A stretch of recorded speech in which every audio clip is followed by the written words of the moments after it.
அஸ்ஸலாமு அலைக்கும் வரஹ்மத்துல்லாஹி வபரகாத்துஹு. சூரத்துல் முத்தத்தீர் 42, 43, 44, 45 வருஷங்களில் இறைவன் ஒரு நிகழ்வை நினைவுபடுத்தி கூறி காட்டுகிறான். அதாவது சொர்க்கத்தில் நுழைஞ்ச அந்த நன்மக்கள் நரகத்தில் நுழைந்த அந்த நன்மக்கள்கிட்ட கேள்வி கேட்பாங்க.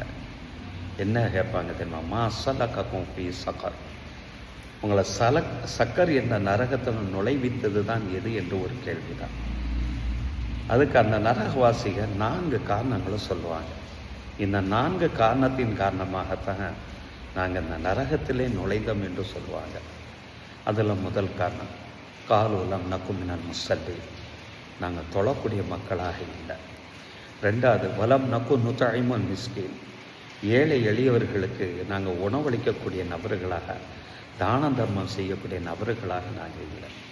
எங்கே நாங்கள் தான தர்மம் செஞ்சு ஏழை எளியவர்களுக்கு உணவளித்தால் எங்களுடைய பொருளாதாரம் குறைந்து விடுமோ என்ற பயத்தின் காரணமாக, கஞ்சத்தனத்தின் காரணமாக அதை நாங்கள் செய்யலை.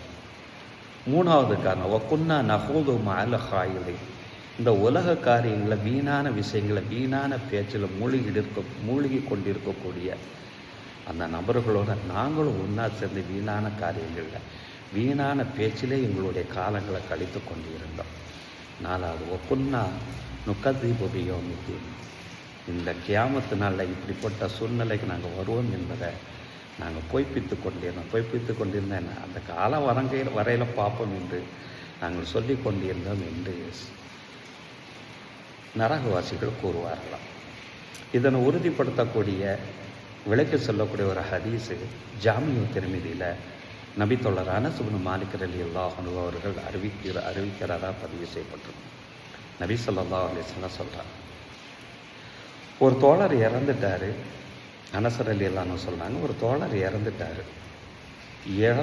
இறந்து போன அந்த தோழரை பார்த்து, உபஷிர் பில் ஜன்னா, நீ சொர்க்கத்தை கொண்டு நன்மாராயம் பெறுவீராக என்று மற்றொரு நபர் சொல்கிறார். அந்த சொர்க்கத்தை கொண்டு நன்மாராயம் சொன்ன அந்த தோழரை பார்த்த ரசூலா கேட்குறாங்க, அவளா ததிரி, அவர் சொர்க்கவாசிங்கிறது உனக்கு அறிவித்தது தான் எது என்று கேட்டுவிட்டு ரசூலுல்லா மேல் சொன்ன அந்த காரணங்களை 2 காரணத்தை சொல்கிறாங்க.